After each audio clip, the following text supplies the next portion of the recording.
Today we're making giant Reese's peanut butter cookies. These cookies are so amazing. I actually want to read you a comment that my reader Sarah left after she made this recipe. It's one from my archives, and I know I just had to make a video to show you how amazing these are. She writes, "I don't ever write reviews for anything, but I just made these cookies and they are killer.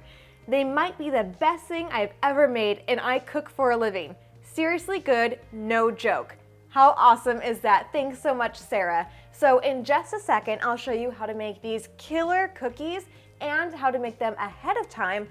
But before that, I want to make sure that you tap that little bell button right near the subscribe button to get notified every time I post a new video. So we're getting started in the bowl of my stand mixer. You can also use a handheld electric mixer. And I'm going to add in a stick of unsalted butter at room temperature. Now, when you're baking cookies and it calls for butter to be at room temperature, you want to make sure that it's at a cool room temperature. The warmer your dough is when it enters the oven, the flatter your cookies will spread out. If you like really thick, tall cookies, make sure you're using cool room temperature butter. Then we'll add our sugars. I have brown sugar and granulated sugar. Last up is the star ingredient, peanut butter. Now you want to be sure you're using smooth peanut butter and one that's not all natural. You don't want to use a peanut butter that spreads super oily or separates. You want to be sure that it's nice and cohesive for our cookies.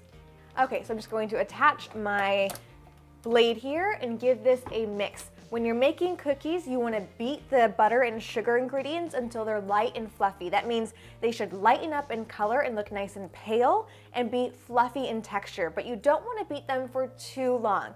Anything longer than about 2.5 to 3 minutes, you might result in cookies that puff up really nice in the oven and then collapse when you remove them from the oven and they cool. So just about 2 minutes on medium-high speed.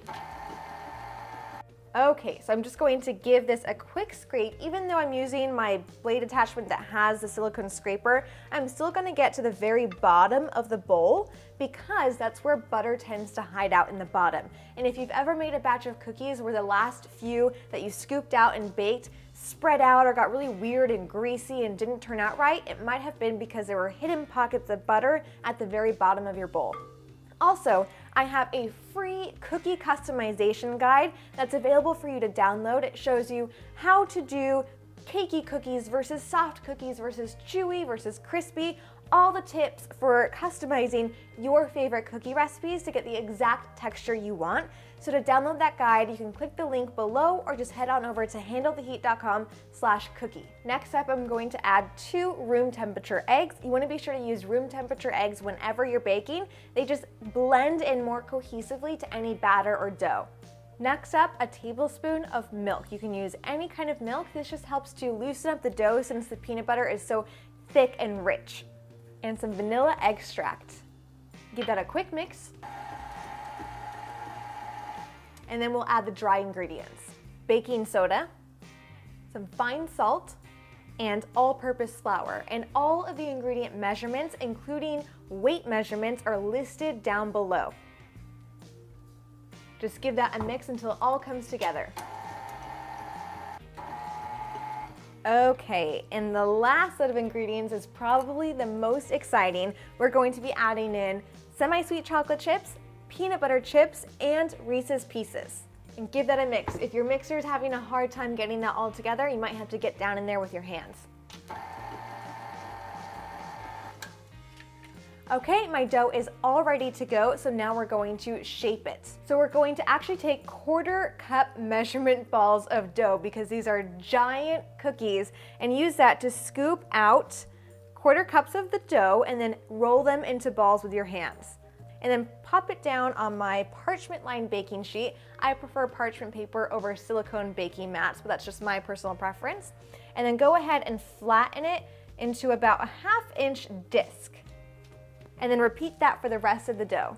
So you want to be sure to leave yourself tons of room on your baking pan. So I like to bake only about 4 to 6 of these cookies per baking pan. You will have to do a couple batches to make sure they all bake evenly in the oven. And to make them ultra picture perfect, I like to sprinkle on a little bit of extra of the chips and Reese's Pieces on top and kind of press them into the cookie dough so that they look nice and pretty when they come out of the oven. So these are ready to bake in a 350-degree oven for about 12 to 15 minutes or until they're lightly golden brown.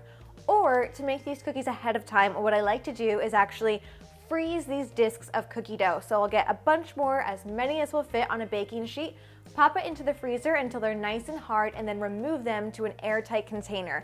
Then you can either defrost them in the fridge overnight and bake normally, or you can bake them from frozen, just add on a couple extra minutes to the baking time. So I'll go ahead and send these off to the oven now. So while I'm not so patiently waiting for my cookies to finish baking in the oven, I did want to say, if you love cookies, and I think you'll love my ultimate cookie handbook. You can go to handletheheat.com/handbook to learn more, but it's basically a digital guide that's completely visual that will teach you literally everything you could ever want to know about mastering cookie baking. My cookies just came out of the oven. They look so big and beautiful. I cannot wait for them to cool down so that I can take a bite.